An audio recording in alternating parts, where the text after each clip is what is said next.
আসসালামু আলাইকুম। iOS এর নতুন আরও একটি আপডেট আমাদের কাছে চলে এসেছে, সেটা হলো iOS 18.3.2। এই আপডেটটি কিছুদিন আগে আমরা একটি আপডেট ব্যবহার করেছি iOS 18.3.1। ওই আপডেটে অনেকের অনেক ধরনের ইস্যু দেখা দিয়েছে।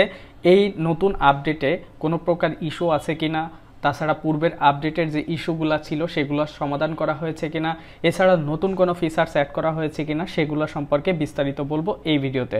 তো চলুন দেখে নিয়ে iOS 18.3.2 এই আপডেটটিতে কোন ধরনের বাগস ফিক্স করা হয়েছে বা কোন ধরনের সিকিউরিটি আপডেট করা হয়েছে বা নতুন যে ফিচার্সগুলো আছে সেগুলো কি। আমি প্রথমেই বলে রাখি, এই আপডেটে নতুন কোনো ফিচার্স অ্যাড করা হয়নি যেগুলো আমাদের জন্য খুব দরকারি। এখানে বাগ ফিক্সের উপরে আপডেট করা হয়েছে বা জোরদার করা হয়েছে। বাগস ফিক্স বলতে আমরা প্রিভিয়াস আপডেটে যে প্রবলেমগুলো ফেস করেছি iOS 18.3.1-এ সেগুলোর সমাধান করা হয়েছে। তো আমি একটা একটা করে বলবো যে কোন কোন বিষয়গুলো সমাধান করা হয়েছে। এই সমস্যাগুলো কিন্তু সবাই যে ফেস করেছে সেরকম কিছু না।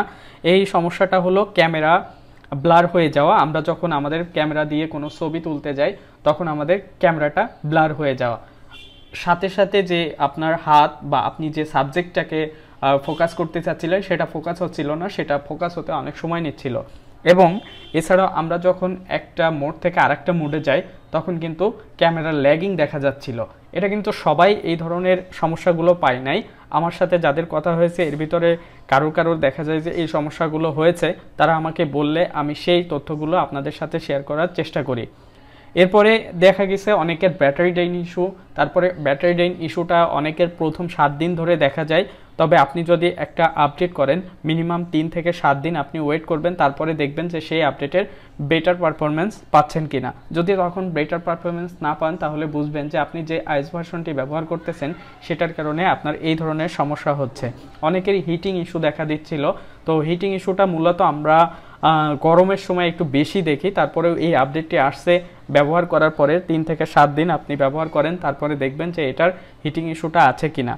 ওয়াইফাই অটো কানেক্ট এবং ডিসকানেক্ট হয়ে যাওয়ার সমস্যা ছিল এই প্রিভিয়াস iOS ভার্সনে, সেটা কিন্তু সমাধান করা হয়েছে।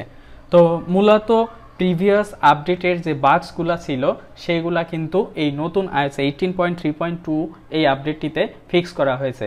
যেমন আমরা যদি এখানে দেখি, এখানে কিন্তু স্পষ্টভাবে বলা হয়েছে যে ইম্পর্টেন্ট বাগস ফিক্সেস, অর্থাৎ বাগস ফিক্স করার জন্য এই আপডেটটি খুবই গুরুত্বপূর্ণ। এছাড়া সিকিউরিটি আপডেট করা হয়েছে। অ্যাপল সবসময় জোরদার দেয় তাদের যে সিকিউরিটির বিষয়টা আছে সেটার উপরে। তো আপডেটে কোনো না কোনো ছোটোখাটো বড় আপনার যে সিকিউরিটি ইস্যুসগুলো থাকে সেগুলো তারা সলভ করে এবং আরও আপগ্রেড করে। iOS 18.3.2 এই আপডেটটি দিলে আপনার ব্যাটারি ড্রেইন ইস্যু হবে কিনা সেটা নিয়ে কথা বলবো। আমি বিগত কিছুদিন ধরে ব্যবহার করতেছি, এখনও পর্যন্ত এই আপডেটে কোনো প্রকার এই ব্যাটারি ড্রেইন ইস্যু আমি এখনও পাই নাই। যদিও আমি আপনাদেরকে যদি দেখাই আমার ব্যাটারির যে হিস্টোরি আছে এখান থেকে দেখবেন আমার ব্যাটারি ড্রেইনের ইস্যু কোনো প্রকার নাই। সো আমি নির্দ্বিধায় বলতে পারি আপনারা এই আপডেটটি করলে ব্যাটারি ড্রেইনের যে ইস্যুটা আছে এটা আর ফেস করবেন না। অনেকেই বলতেছেন আপডেট করলে ব্যাটারি হেলথ ড্রপ করে। তো তাদেরকে বলবো আপডেট করলে কোনো প্রকার ব্যাটারি হেলথ ড্রপ করে না। যদি আপনার ব্যাটারি বুস্টেড থাকে সেক্ষেত্রে দেখা যায় যে হিউজ একটা পার্সেন্টেজ আপনার ব্যাটারি হেলথ ড্রপ করে। আর অন্য দেখা যায় যে 1-2% বা 3% এটা স্বাভাবিক। 1 থেকে 5% এটাকে আপনি স্বাভাবিক ধরতে পারেন, কারণ আপনি দীর্ঘদিন যাবৎ ফোনটি ব্যবহার করতেছেন, আপনার ফোনের ব্যাটারি হেলথ কিন্তু ড্রপ করতেছে না। বাট যখন আপনি কোনো আপডেট করতেছেন তখন আপনার ফোনের উপরে একটা প্রেশার পড়তেছে।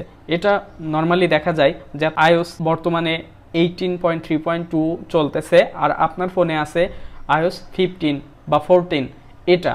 তো এই যে হিউজ একটা গ্যাপ আছে, এই গ্যাপ সময় রেখে আপনি যদি আপনার ফোনটাকে আপডেট করেন তাহলে দেখা যায় যে এই ধরনের সমস্যাগুলো হয়।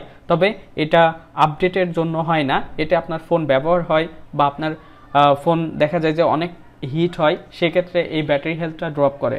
তো আপনারা যারা এটা ভাবতেছেন যে আইফোনের আপডেট করলে ব্যাটারি হেলথ ড্রপ করবে, তাদের ভুল ধারণা। এটার কারণে কখনোই ব্যাটারি হেলথ ড্রপ করে না।